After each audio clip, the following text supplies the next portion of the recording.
사마천 청년을 만나다 네 번째 시간입니다. 예. 네 번째 시간 굉장히 재미난 주제를 가지고 여러분들하고 만날 수 있을 것 같습니다. 사마천 청년을 만나다 우리 스케줄 다시 한번 볼까요? 우리가 가는 길, 왜 수염이 없을까부터 시작해서 촌놈 서울로 이사하다까지 1, 2, 3강을 마쳤습니다. 그래서 네 번째, 지난 시간에 19살 때 사마천이 무제라고 하는 황제의 무덤을 만들기 위한 신도시 무릉이라고 하는 곳으로 이사를 했다. 그런 말씀을 드렸어요. 그리고 과거 황제들의 무덤을 만들 때에는 부자부터 시작해가지고 정부의 말을 잘 듣지 않는 정부에서 감시하는 감시 대상자들, 기록에는 호걸이라고 나옵니다. 이런 사람들, 그 다음에 새로 부임한 관리들이나 정부가 필요하다고 생각하는 사람들을 강제 내지 반강제로 이주시킵니다. 그렇게 해서 새로운 신도시의 경제가 돌아가게 만들므로써 도시 하나가 대단히 활기를 띠게 되는 그런 현상이 있었어요. 그래서 무릉이라고 하는 무제의 무덤을 만들기 위한 신도시, 원래 무향이라고 하는 곳에서 무릉현으로 이름이 바뀌었고 사마천은 바로 그 신도시로 19살의 나이로 이사를 하게 됩니다. 그런데 마지막 대목에서 제가 뭐라고 말씀드렸냐 그러면 거기서 한 남자를 만난다. 그런 말씀을 드렸어요.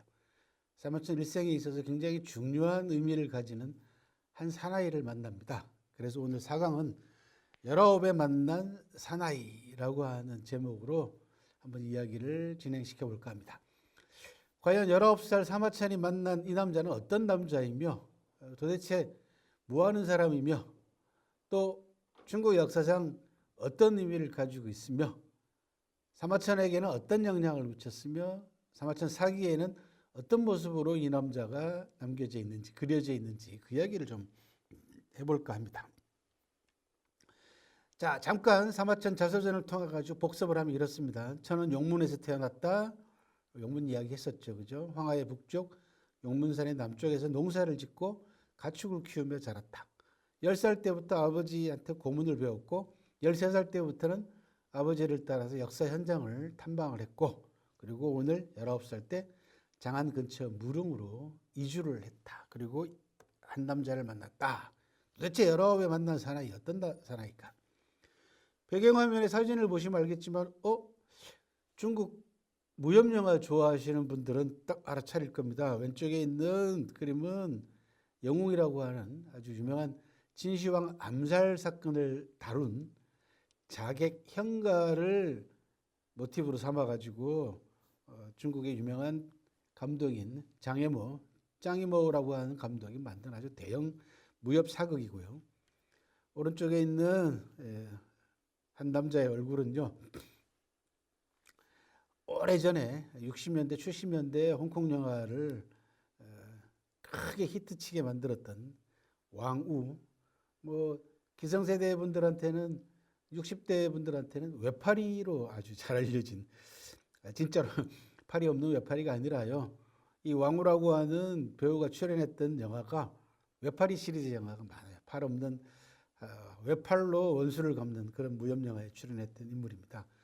바로 이 왕우라는 사람이 등장했던 가장 유명한 무협 영화 가운데 하나가 대자객이라고 하는 영화입니다.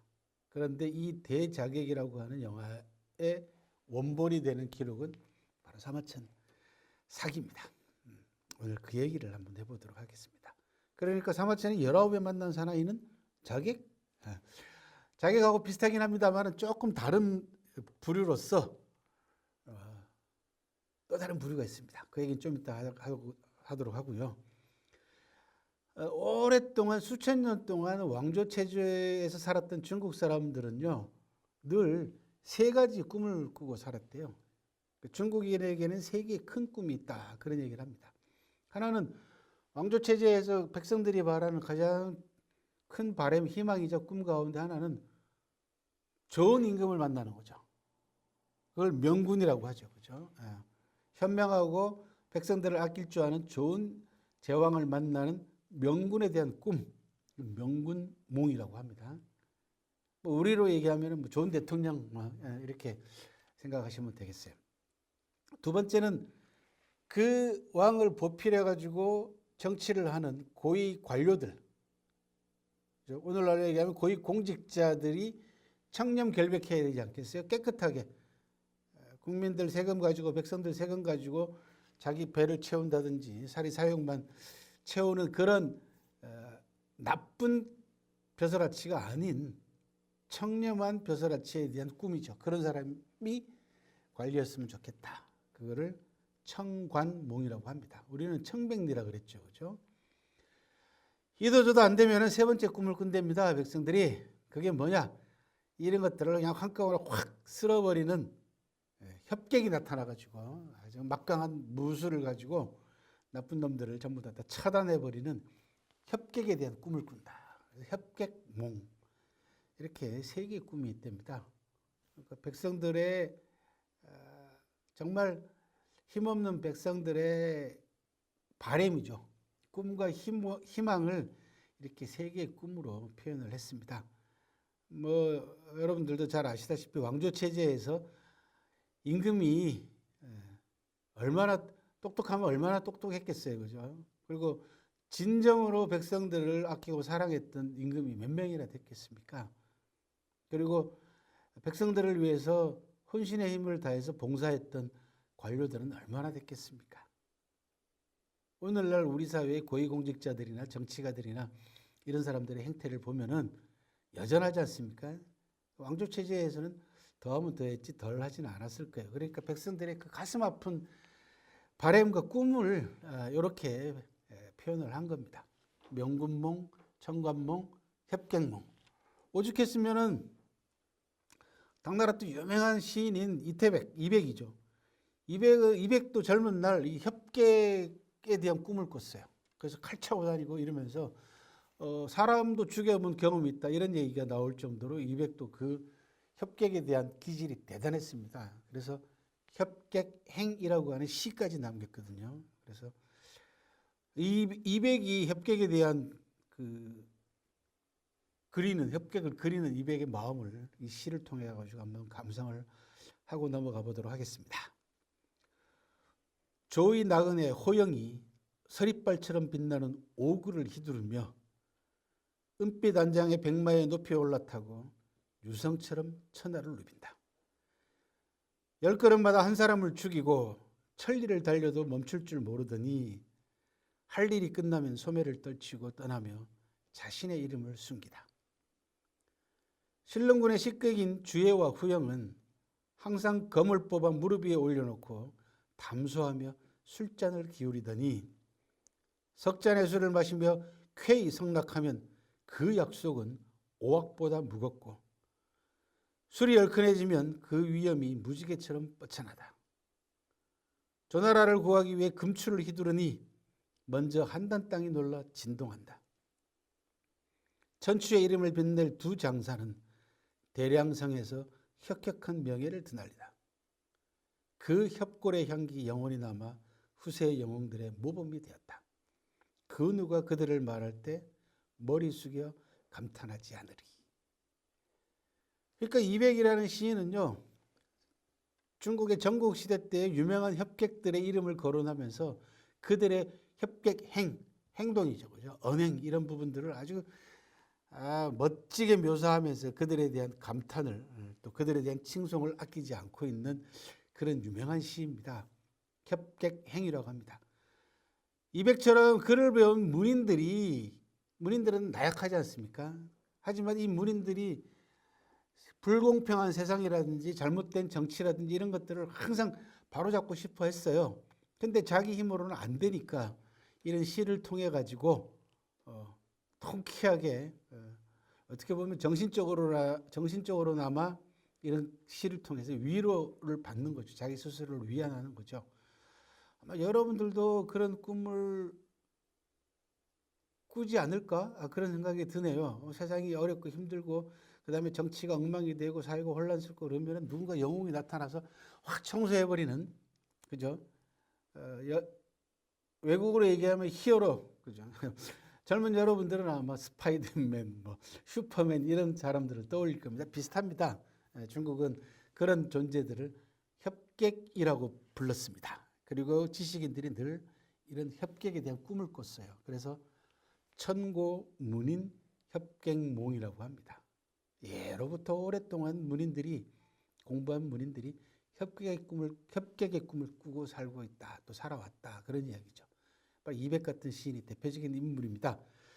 자, 그러면 사마천이 19살에 만난 인물이 바로 이 협객하고 관계가 있어요. 어떤 사람일까? 그 전에 앞서서 자, 중국의 이런 협객들을 이해하기 위해서는 영화를 가지고 설명하는 게 여러분들이 가장 잘 와 닿을 겁니다. 우리 젊은 세대들은 미국의 SF 영화 좋아하잖아요, 그죠? 뭐 어벤져스님, 뭐 이런 SF 영화가 있다면은 중국은 오래전부터 뭐가 있었냐 그러면은 무협 영화가 있습니다. 그죠? 주로 칼을 가지고 무술을 가지고 악한 사람들을 물리치는, 악당들을 물리치는 이런 협객들에 관한 무협 영화가 있고, 미국은 SF 영화가 대표적인, 공상과학 영화가 대표적인 영화 장르가 되겠습니다. 두 나라의 완연한 차이를 보여주는, 그죠? 확실하게 차이를 보여주는 두 영화 장르가 SF와 무협이다. 그것도 알아두시면 좋겠고요. 중국 사람들은 어릴 때부터 무협 소설과 무협 영화를 보고 자랍니다. 그래서 무협 소설이 중국에서는 서양의 추리 소설 내지는 SF 소설 못지않게 크게 정말 오래전부터 역사를 가지고 있습니다. 그래서 뭐라고 얘기를 하냐 그러면은 무협 소설을 놓고 어른들의 동화다, 그렇게 얘기를 합니다. 그리고 문화 교과서다. 왜? 그 무협 소설 안에는 중국의 역사와 문화가 고스란히 녹아 있는 수준 높은 무협 소설들이 꽤 많습니다. 그래서 외국에 나가 있는 화교들이나 이런 사람들은 자식들을 중국 말이나 중국 글을 잊지 않게 만들기 위해서 책을 읽히는데, 그냥 책 읽으라 그러면은 어린아이들이 재미가 없어 하잖아요. 그래서 무협 소설을 주고 무협 소설을 재미있게 읽게 합니다. 자기도 모르는 사이에 그 안에서 무협 소설 속에서 중국의 역사와 문화를 배우게 된다, 그런 이야기죠. 그래서 무협 소설을 어른들의 동화요, 문화 교과서다, 이런 별명으로 부르기도 합니다.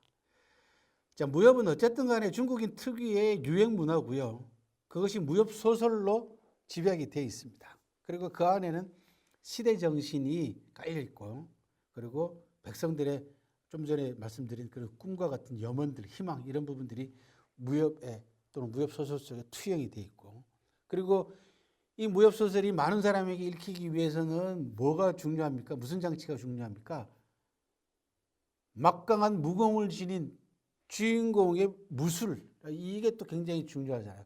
이게 없으면 사실은 재미가 없지 않습니까? 그죠?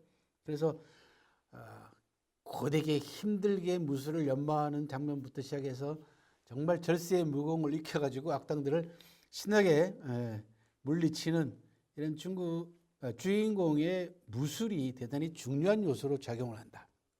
그래서 무하고 술, 무하고 협이 결합이 돼가지고 무술과 무협이라고 하는 요소가 등장했다.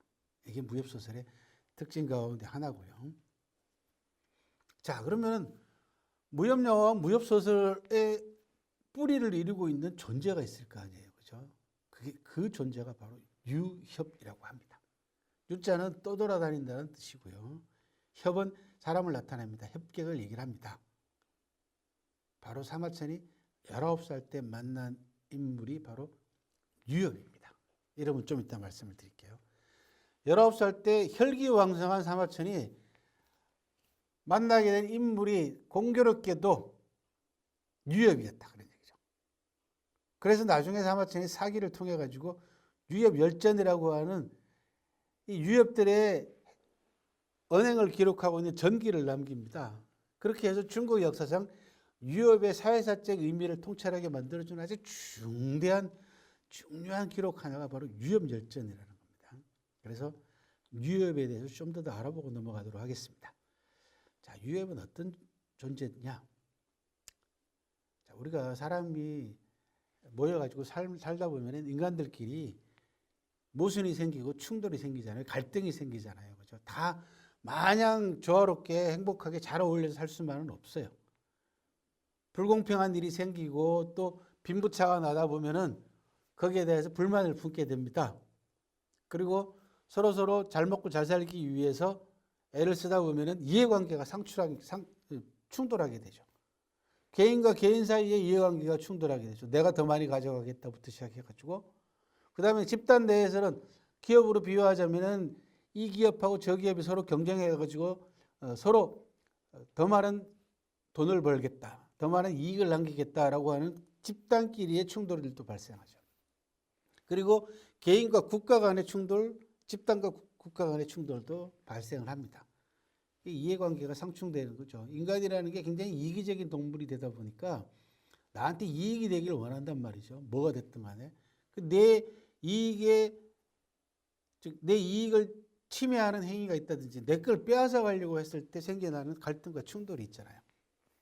이게 갈등과 충돌을 해결하는 방법은 사회 질서, 옛날부터 내려오던 관습이 있죠.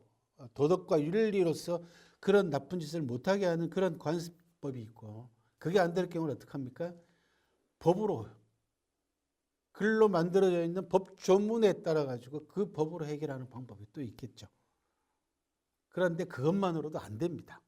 제도와 법 체계 가지고도 안 될 때가 있어요. 그럴 때 그 부분을 해결해 주는 사람들이 나옵니다. 사람들이 있었어요. 요즘 뭐라 그럽니까? 해결사? 해결사 같은 존재들이 수천 년 전에 있었다는 얘기입니다. 그런 존재들이 바로 유협입니다.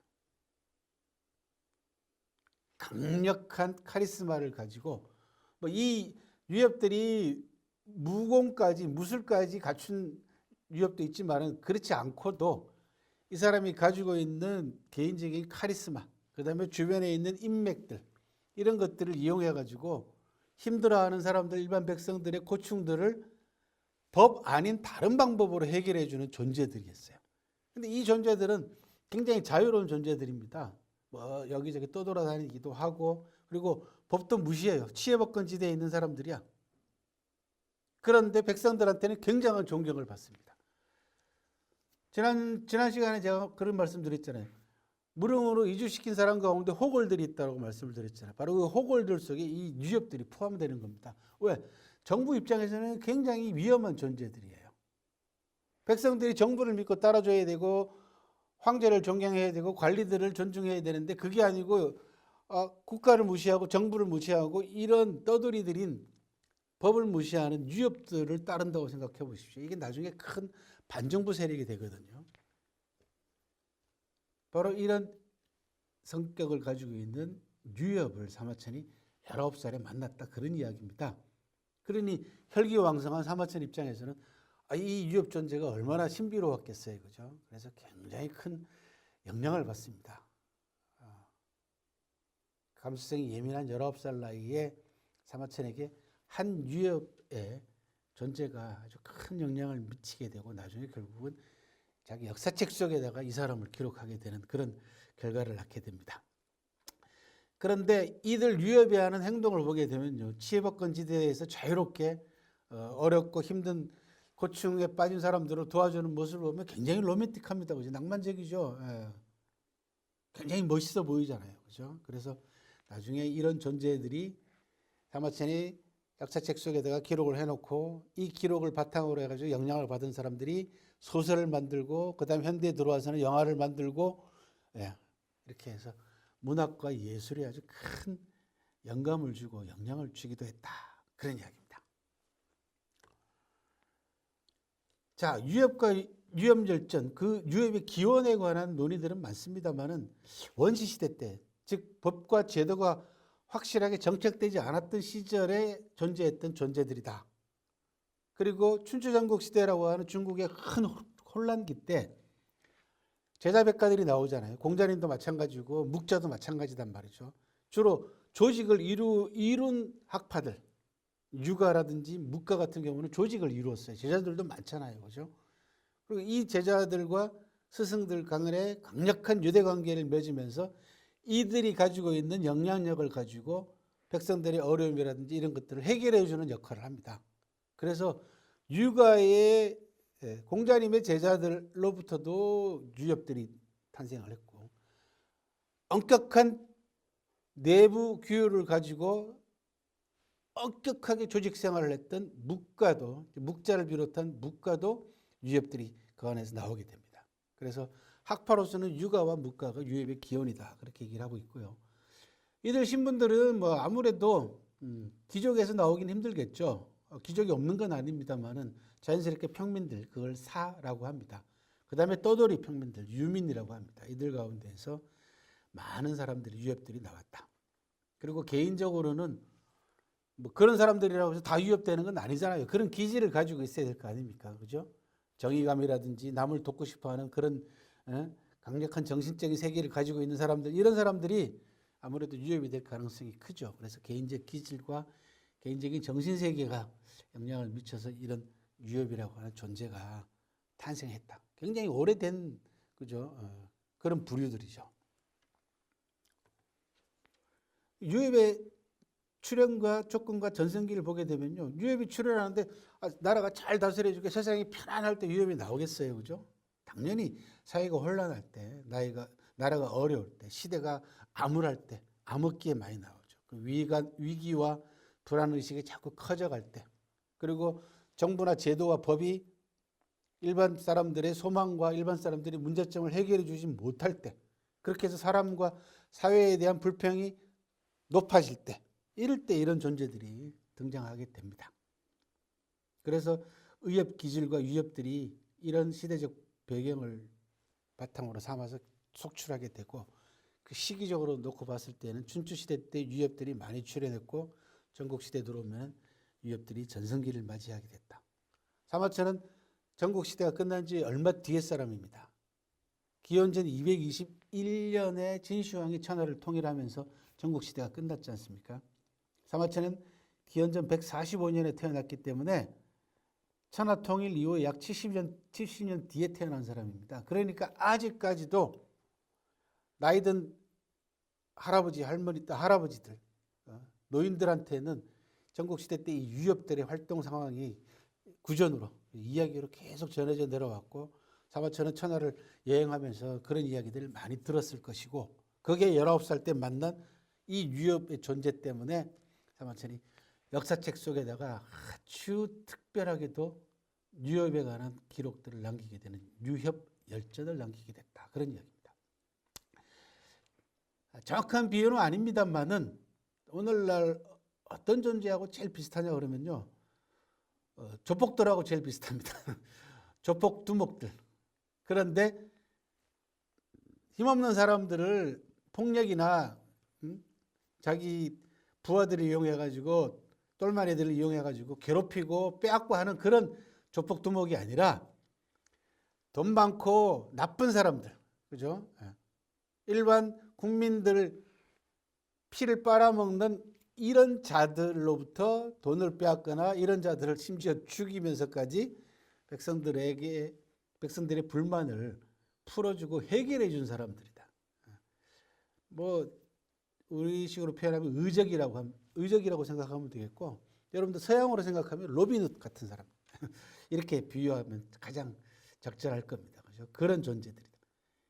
그러니까 사마천 당대까지 그런 유협에 관한 이야기들이 계속 전해져 내려왔고, 또 사마천도 시골에서 살면서 이런 이야기를 들으면서 사마천 기질도, 사마천은 역사학자이긴 합니다만은 자기 스스로 뭐라고 얘기했냐 그러면 어디에도 매이지 않는 성격의 소유자라고 스스로 얘기를 했어요. 그럼 무슨 말씀이냐 그러면 사마천 피 속에도 나름대로 유협의 기질, 전국시대 때 유협의 기질이 흐르고 있지 않았나라고 짐작해 볼 수 있게 만드는 대목이다. 그런 사마천이 19살 때 유협을 만났기 때문에 사마천이 받은 인상과 충격이 상당히 컸던 걸로 보입니다. 왜? 그 사람을 기록으로 남겨놓은 걸로 봐서는 그렇다는 얘기죠. 자, 참고로 여러분들한테 유협열전, 그 다음에 그 협에 관계되어 있는 다양한 호칭들이 있어요. 가장 간단한 건 협이죠, 그죠? 그 다음에 임협, 유협, 검협, 협객, 검사, 의사, 나중에 우리 안중근 의사, 이런 분들이 다 가지고 있는 기질은 유협의 기질입니다. 그러니까 동양 문화에 있어서 동양은 한국이나 중국도 마찬가지입니다만은 법치가 시행된 지가 그렇게 오래되질 않아요. 그러니까 왕조 체제를 오랫동안 경험했기 때문에 그 왕조 체제 밑에서 살던 국민들, 백성들한테 항상 필요한 존재는 그런 정신적인 의지처, 그리고 자기들의 고난을 이해해주고 어려움을 이해해주고 도와줄 수 있는 이런 협격들이 필요했습니다.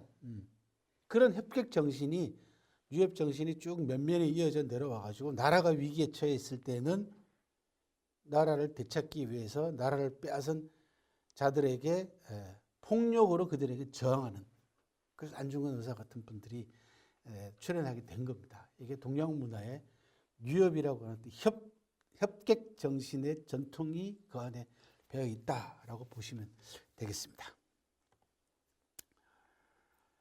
유협의 종류들을 한번 볼까요? 유협 가운데에는 단순하게 백성들을 위해 가지고 뭐 누구를 대신 혼내주고 죽이거나 또는 뭐 물건 훔치고 하는 그런 불의만 있는 게 아니고 외교관들도 있습니다. 그러니까 기질이나 정신세계가 유협의 기질과 정신세계를 가지고 있던 외교관들이 있는데, 조말이라든지 인상예라든지 모수라든지 당차 같은 인물들이 사마천 사기 속에 나오는 대표적인 외교가적 기질을 가지고 있는 유협들이고요. 그 다음에 누군가를 위해서 대신 사람을 죽여주는 자객들이 있어요. 킬러죠, 그죠? 바로 조말, 전제, 예양, 섭정, 현가. 처음 보여드렸던 사진 가운데 영웅이라고 하는 영화의 주인공은 누구를 모티브로 했냐 그러면 바로 진시황을 암살하려고 했던 현가라고 하는 인물을 모티브로 삼아가지고 영화를 만든 겁니다. 귀족 중에서도 이 유협 기질을 가지고 있는 귀족들이 있었어요. 사기에 나오는 신릉군, 춘신군 같은 인물이고, 제자백가들 가운데에서는, 학파들 가운데에서는 묵가의 창시자인 묵가가 있고, 묵자가 있고, 공자님 제자 가운데에서 가장 유협에 가까운 성격을 가지고 있던 사람은 자로라고. 성질이 급하죠, 그렇죠? 화도 잘 내고, 그리고 어려운 처지에 있는 사람들을 가서 도와주고, 결국은 나중에 반역에 휩쓸려 가지고 죽습니다. 목이 잘리는 아주 처참한 비극을 맞이했는데 죽는 순간까지도 당당하게 각건을 메고 죽었다고 합니다. 그 다음에 민간에서 숨어있는 은자들, 은협이라고 합니다. 숨어있는 협객이라고 해서, 유협이라고 해서 200의 아까 협객몽이라고 하는 시에 나왔던 후영, 모공, 설공 이런 사람들이 전부 다 문직이나 도박꾼이나 도살업을 하는 직업에 자기 신분은 그런 직업으로 내세우고 실제로 자기 정체는 숨기고 살았던 은협의 종류들도 있다. 여러분들이 잘 생각해 보시면 오늘날 사회에 있어서도 이런 기질을 가지고 살고 있는 부류의 사람들도 있습니다. 잘 찾아보면. 그래서 그들과 이 사마천이 묘사하고 있는 유협들과의 서로 비교를 해보면 또 그것도 재미난 비교 연구 대상이 될 것 같기도 합니다. 자, 이제 사마천이 19살 때 만난 사람의 이름이 나옵니다. 사마천 곽해를 만났다. 곽해라고 하는 유협을 만납니다. 이 인물이 바로 사마천이 만난 인물이 곽해라고 하는 인물입니다. 바로 이 인물 때문에 사마천이 유협 열전을 구상하게 됐고, 유협 열전 가운데 가장 많은 부분을 곽해를 위해서 할애를 하고 있습니다. 그리고 나아가서는 사마천은 이 유협과는 조금 다릅니다만은 누군가의 부탁을 받고 누군가 자기를 알아준 사람을 위해서 그 사람의 부탁을 받아서 중요한 인물들을 암살하려고 했던 자객열전으로까지 편을 나누어서 구상을 하게 됩니다. 그렇게 해서 중국 역사에 있어서 대단히 소중한 기록 2편이 남게 됐습니다. 그게 바로 유협열전과 자객열전이라는 겁니다. 그리고 훗날 중국 문학과 소설과 영화와 예술에 엄청난 영향을 미치게 됐다. 사마천이 유협열전에서 소개하고 있는 유협들이 이렇게 많습니다. 여러분들 이 표는 참고하시기 바랍니다. 주가라고 하는 인물부터 시작해가지고 쭉 보시면은, 자, 주가는 호골들을 100여 명이나 숨겨줬고요.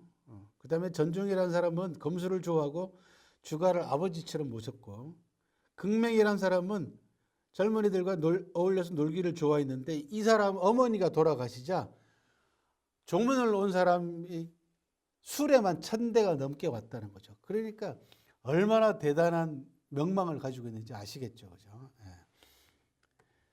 그 다음에 곽해, 아버지도 협객이었고요. 젊은 날 나쁜 짓을 많이 저질렀지만 개과천선해가지고 남을 돌보는 쪽으로 방향을 선회한 사람이고, 무릉으로 이주하면서 사마천과 짧은 만남을 가졌고 현상범이 되어가지고 도주하다가 일족과 더불어 가족과 더불어서 모두 피살된 그런 비극적인 인물이기도 합니다. 사마천은 바로 이 곽해라고 하는 유협한테 강한 인상을 받아서 유협열전을 쓰게 됐고 그 나이가 19살이다. 자, 이 유협열전은 중국의 무협소설에 절대적인 영향을 미칩니다. 바로 유협열전과 자객열전을 시작으로 해서 중국의 무협소설이 나옵니다.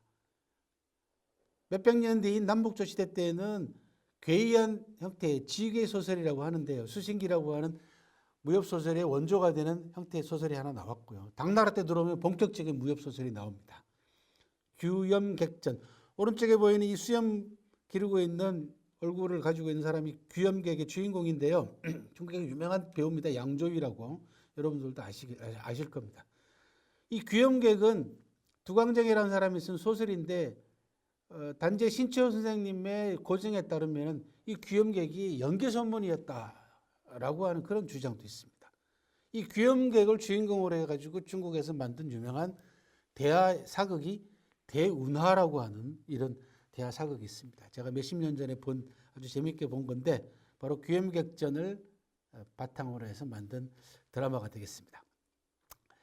김용이라고 하는 중국의 아주 걸출한 무협소설가는요, 이 작품 규염객전이야말로 무협소설의 원조다라고 평가를 했고, 명나라 때 들어오면은 무협소설이 많이 나옵니다. 봉신 여러분들 들어보셨죠? 그죠? 봉신년이 얼마 전에 영화로도 나왔잖아요. 그 다음에 촉산 검협전도 나왔고요. 청나라 때 들어오면은 이 무술이 뛰어난 협객들이 범죄 사건들을 추리해서 해결하는 협의 공안 소설이라는 게 나옵니다. 여러분들 잘 아시는 포청천이라고 하는 드라마 보면은 그 포청천 밑에서 무술이 뛰어난 부하들 있죠, 그죠? 사건을 해결하는 이 사람들이 이제 주인공이 돼가지고 삼협오이라든지 이런 소설을 통해 가지고 추리와 더불어 가지고 무협을 같이 무술도 같이 전개시키는 그런 무협 소설도 있었고요. 20세기 초에 들어오면은 남파, 북파 무협 소설가들이 등장합니다. 구파 무협소설, 환주루주, 왕도려, 무협소설 좋아하시는 분들은 잘 알 겁니다. 환주루주는 촉산이라고 하는 아주 유명한 무협소설을 남긴 사람입니다. 그리고는 홍콩과 대만의 신파 무협소설이 등장함으로써 양호생, 김용, 고령, 와룡생 이런 유명한 무협소설가들이 등장했고요. 그리고 개혁개방 이후로 1990년대 이후로는 중국 대륙에서도 끊어졌던 무협소설이 다시 등장을 합니다. 이런 중국 무협소설의 역사에서 빠질 수 없는 것이 바로 사마천이 19살 때 곽해를 만나서 나중에 사기 속에서 곽해를 중심으로 하는 유협들의 행적을 기록으로 남긴 유협열전이 있다. 그런 이야기입니다. 신포무협소설가 3인방은 여러분들 이제 참고로 알아두시면 좋겠습니다. 양우생, 김용, 고령, 그 가운데서도 가장 유명한 사람이 이제 김용이죠. 홍콩에서 활동했던 유명한 무협소설가고, 서양에서 여러분들 젊은 사람들, 그 다음에 어린이들, 청소년들이 너무 좋아하는 그 마블 아시죠? 마블 만화. 그 마블 만화를 그리고 했던 그 유명한 인물이 스탠 리라고 합니다. 스파이더맨에 가끔 또는 뭐 아이언맨에 카메오로 종종 출연하는 할아버지 한 분 계세요. 그분이 스탠 리라고 하는 분인데 한때 두 분이 몇 년 전에 2년 전인가 그 거의 비슷한 시기에 돌아가셨어요. 김용하고 스탠리가. 그래서 신문에서 두 사람을 비교하는, 아까 뭐라고 말씀드렸어요? 중국은 무협 영화, 미국은 SF 영화, 그죠? 히어로 영화. 이 두 개가 비교가 되잖아요. 그러다 보면 자연스럽게 재밌게 나이가 비슷해요. 김용하고 스탠리 할아버지하고 김용 할아버지. 그래서 두 사람의 작품 세계를 분석 비교한 그런 기사가 나오기도 했습니다. 자, 그러면 사마천이 곽해를 만났다고 했잖아요. 그죠?